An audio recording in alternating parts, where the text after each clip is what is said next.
And welcome everybody to a glorious episode of the Put on Raiders podcast. I'm your host, Dwayne Douglas, and as always, I am podcasting on the beautiful shores of the Pacific Ocean. Beautiful day out here in Southern California. PORSPR is my Twitter handle. So check me out there. Also go to Instagram and it's put on waivers underscore podcast. That's put on waivers underscore podcast. Um, the Raiders getting ready to face the Patriots. We're going to see how healthy the Patriots are going to be going into this game coming up this week in our in our preview coming up in a couple of days. Right now, the Raiders released their depth chart, so we'll talk about that right now, and we'll go all the way down the line here. We got wide receiver Dante Thornton, then we got Miller, Parham, Meredith at center. Jackson Powers Johnson at right guard, and then DJ Glaze at right tackle. So no surprises there. I know that the battle between Meredith and JPJ went towards Meredith, so JPJ has to go to guard. Tight end is going to be Brock Bowers. One wide receiver is going to be Jacoby Myers. The other wide receiver is going to be Trey Tucker. Mario Cooper will be backing up Myers, and Jack Bash will be backing up Trey Tucker. Then you have Kenny Pickett as the backup to Geno Smith. Running backs, Aston Genty, Zamir White, Ray Moster. So it looks so last year, if Genty is Genty, and he's the guy that everybody wants him to be, and that tells me and that tells me that that he's going to be a special running back. Everybody's telling me he's going to be a special running back.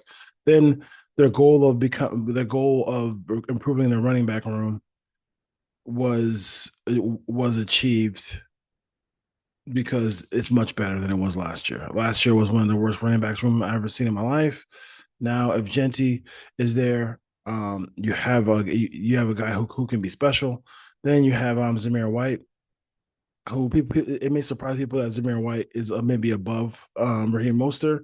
Right now it says Zamir White or Raheem Mostert, but Zamir White has earned a lot of reps because he played well in the preseason and he's had a really good camp. So I would definitely look for Zamir White to spell Axton Genty first because he got those young legs and he was doing jump cuts. His physical build looks more running back-ish opposed to like whatever powerlifting he was doing last year. So good job by him.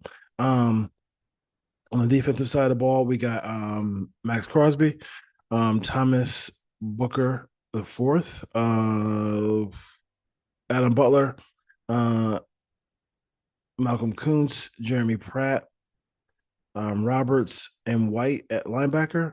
Then we have Darnay Holmes, Kai Blue Kelly, Eric Stokes. Let's see here. Paul Mile at free safety, and in strong safety we have Jeremy Chin. So, and we know the punter is going to be Cole, and then the kicker is going to be Daniel Carlson. So, kickoff return is going to be Tucker and Dylan Lobby, and then punt return is going to be Tucker, and then Aston Genty is going to be on that list. So, interesting. Not really, surprising there. I just don't know. I think that's the part of the team that we all know is going to have some weaknesses to it. I think we all know that like that's the part of the team that we are just like kind of just like crossing our fingers and hoping for the best as far as that goes because we don't think that by all accounts if this defense ever ended up not in the 20s this year, if they should give Patrick Graham as assistant or coordinator of the year because he's not really working with a whole lot, not working with a whole lot at all. And I mean, I know Thomas Booker is, a guy who they traded for with Philadelphia. Um, I understand. I mean, I understand that part of it. He was a guy who was good, who was good in pieces and pieces with the Eagles, but not really a starter. But so now you have like a third string, fourth string guy who used to be on the Eagles Goes from that situation to now being a full time starter with the Raiders. I know the Raiders kept a lot of defensive linemen, so they're going to try to rotate, get a lot of people in, but he's gonna play more snaps than he's played in his career, just in probably the first 4 or 5 weeks. So that's something to really think about too. Is that when you have a player like that who was used to playing like a small part of the game, how do you physically get him ready to go up and go through and be the starting defensive tackle for the Raiders for an entire season? Just something to think about there as well. The secondary, with Holmes, Kelly, and Stokes, we talked about it. During Porter is on the bench right now. Um, I do think one thing is interesting. I mean, so it looks like they got two of they're going to be playing two of their draft picks, but it looks like their draft picks are very developmental. They don't have a lot of draft picks who are going to be contributing a whole lot early. It doesn't mean that it's a poor draft class. It doesn't mean that it just doesn't mean it just means they're not going to be playing early. They have to develop though down the road. Like I got to see Jack Besh develop down the road. I got to see you know, Pegues and Tonka Hemingway. I got to see those guys get some playing time down the road in this first season. They you can't have an entire draft class and then play Thornton, then play Genty, and everybody else is on sabbatical. Rogers and Jones. Injuries might force their hand there. Um, or sorry, Rogers and Grant, the tackles and tackle and guard they drafted in his class as well. Like they got to get some burn. They got to get some burn too. So at some point, those guys have to play because you have to show you can develop some talent there. Because this whole draft class right now is just Genty and Thornton, and Thornton could be, and they really want Thornton on the field. They really want Thornton on the field. Big, strong, can get deep down the field. Hasn't played a lot of football. Hasn't called a lot of passes to his own admission, and as far as that goes, but he's a guy who they really feel could really be a game changing player and really add to what they have in Bowers, add to what they have in Genty, and they have Geno Smith now to make plays down the field.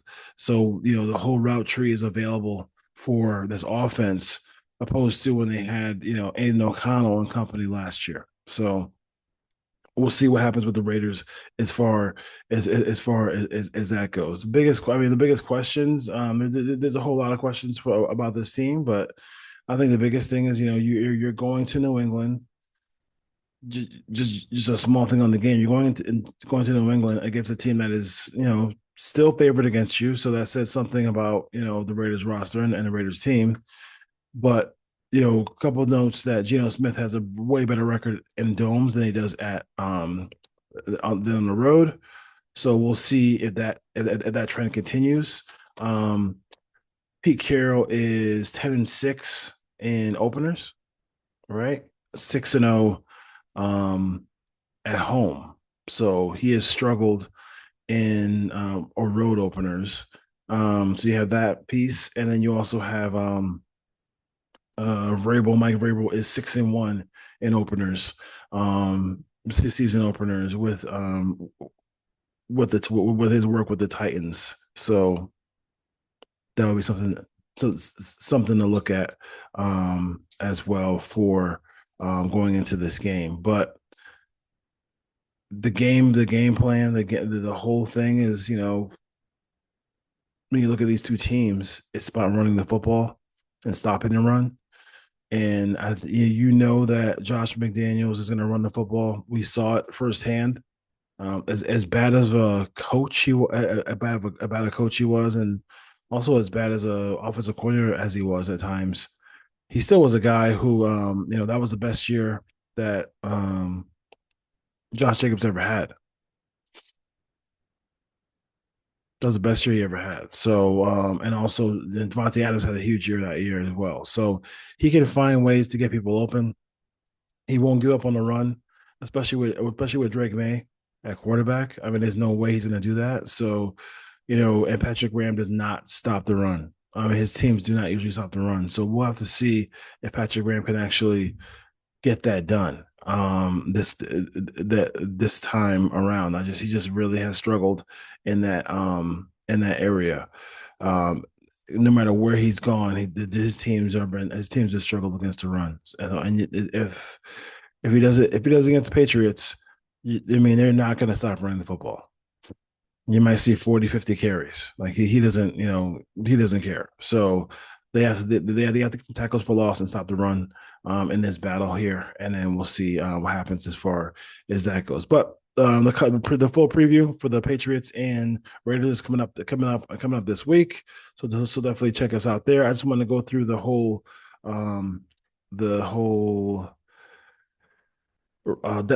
depth chart roster, the roster and the final roster going into this game.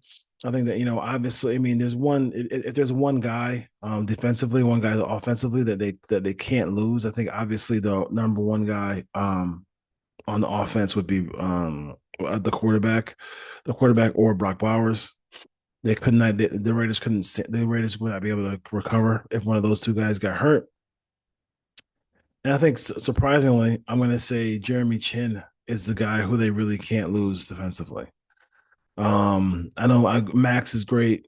I understand what Max is. But I will say, I just think that Jeremy Chin is a guy who you cannot. The secondary is so paper thin. They don't have a lot of talent on this team. As far as the secondary goes, every publication rates them as the worst secondary in football, but he is the one shining star on it. He's the one guy who is really, really good.